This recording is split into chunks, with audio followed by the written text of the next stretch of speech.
C'est quoi le lâcher-prise? Ce mot m'a hanté pendant des années. Voici ici et maintenant ce que j'en ressens, ce qu'il m'inspire. Le lâcher-prise, c'est quand je fais suffisamment confiance à la vie et à moi-même pour avancer un pas après l'autre, sans peur de l'avenir ni de l'échec, sans projection ni attente. C'est savoir que quoi qu'il arrive, je pourrai retomber sur mes pieds. Que rien, mais alors rien n'est dramatique.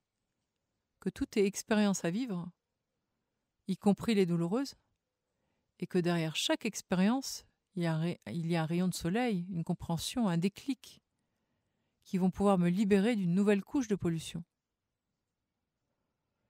Pour lâcher prise, je suis obligée d'aller au bout de mes peurs, c'est-à-dire de les regarder en face, de les accueillir, de les accepter. Oui, il y a cette part en moi qui a peur, et c'est OK. Et maintenant, qu'est-ce que je pourrais faire pour me faire du bien?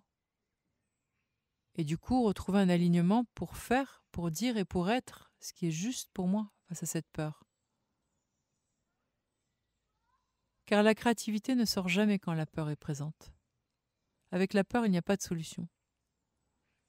C'est en revenant au vivant, au quotidien, à des actions qui vous font du bien, que vous êtes en mesure de retrouver de la créativité et de sortir des griffes de la peur. Et pour lâcher prise, je suis obligée de tirer sur cette corde jusqu'à l'épuisement. Et c'est au moment de l'épuisement que je peux lâcher prise, quand je constate que je n'en suis pas morte. Chaque fois que j'en fais l'expérience de lâcher et de faire confiance au plan divin, puisque le ciel pourvoit à chaque instant à mes besoins, même si moi je ne vois qu'une infime partie de cette immense partie de billard à X millions de coups. Lâcher prise, c'est aussi accepter que la vie est un terrain de jeu. Qu'il n'y a pas de bon et de mauvais jeux, il y a juste des jeux. Et donc, si je me plante, ce sera pour m'épousser. Au fond, pour lâcher, je suis obligée d'aller au bout de ce à quoi je m'accroche, pour voir que c'est illusoire ce bout auquel je m'accroche.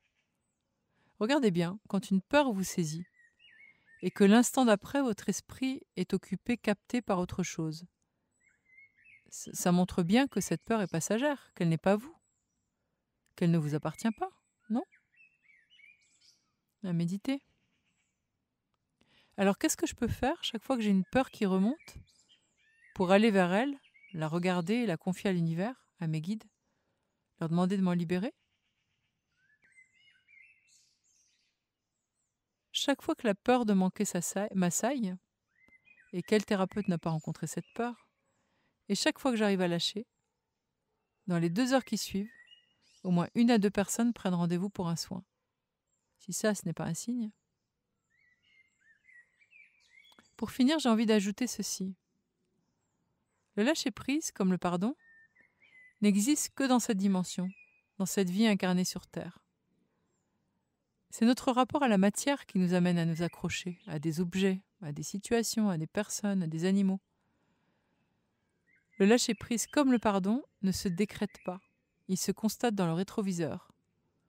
Quand, à force de regarder ses peurs et ses attentes, à force d'aller vers la confiance dans le vivant, on finit un jour par lâcher. Ces podcasts sont écrits et contés par moi, Céline Flambard, thérapeute psychocorporelle et spirituelle. Je pratique les massages traditionnels chinois Twina et Chinetsang, les soins chamaniques et des soins intuitifs. Et je transmets mes connaissances en santé holistique à travers des ateliers et des conférences.